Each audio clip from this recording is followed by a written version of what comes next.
வணக்கம் நண்பர்களே, நான் டாக்டர் பாண்டிக்குமார். இன்னைக்கு தமிழ்நாட்டில் இருக்கக்கூடிய இந்த உயர்கல்வி நிறுவனங்கள், உயர்கல்வித்துறை எந்த மாதிரியான ஒரு மோசமான சூழலில் இருக்குது, புதிதாக பொறுப்பேற்றிருக்கக்கூடிய அரசு அதற்கான புனரமைப்பு பணிகளை செய்ய வேண்டும் என்ற கோரிக்கையின் அடிப்படையில் தான் இந்த வீடியோவை நான் வெளியிடுறேன்.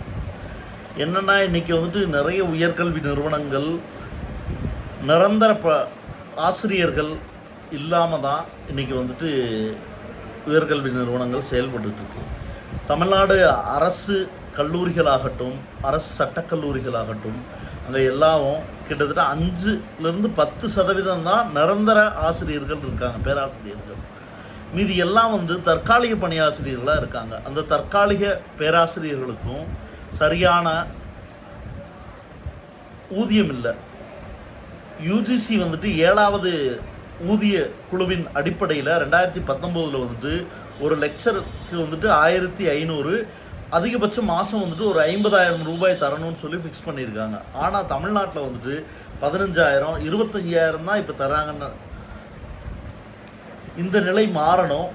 இங்கே கௌரவ விரிவுரையாளர்கள் என்று சொல்லப்படக்கூடிய இந்த அரசு கல்லூரிகள், அரசு உதவி பெறும் கல்லூரிகளில் பணியாற்றக்கூடிய அந்த பேராசிரியர்களுடைய வாழ்வாதாரம், சம வேலைக்கு சம ஊதியம். இதே ஒரு நிரந்தர பணியாற்றக்கூடியவர்கள் 1.5 லட்சம் 2 லட்சம் சம்பளம் வாங்குறாங்க. ஆனால் கௌரவ விரிவுரையாளர்கள் வெறும் 25,000 20,000 வாங்கிட்டு இருக்காங்க. பாலிடெக்னிக் கல்லூரிகள், இந்த மாதிரி எல்லா கல்லூரிகள்லையும் இந்த நிலைமை தான் இருக்குது. இதாவது பரவாயில்ல, இந்த அரசு உதவி பெறும் கல்வி நிறுவனங்கள் இருக்கு இல்லைங்களா, உயர்கல்வி நிறுவனங்கள், அங்கே கிட்டத்தட்ட 50 லட்சம் 60 லட்சம்னு ஒரு அப்பாயின்மெண்ட்டுக்கு வாங்குறாங்க. இதுதான் இது ஒரு பல பத்தாண்டுகளாக இதுதான் நிலைமை. பல்கலைக்கழகங்களில் அதான் உயர்கல்வினாலே பணம் கொடுத்து தான் அப்பாயின்மெண்ட் போகணும் அப்படிங்கிற ஒரு நிலைமை இருக்குது. ஆனால் இது எந்த ஒரு அரசும், இதுக்கு முன்னாடி இருந்த அரசு இது ரொம்ப சர்வசாதாரணமாக பண்ணிட்டு இருந்தாங்க. இன்னைக்கு புதிதாக பொறுப்பேற்றிருக்கக்கூடிய இந்த அரசு விரைவில் இந்த மாற்றங்களை எல்லாம் செஞ்சால் மட்டும்தான் இன்னைக்கு உயர்கல்வித்துறை ஒரு நல்ல நிலையை எட்ட முடியும்.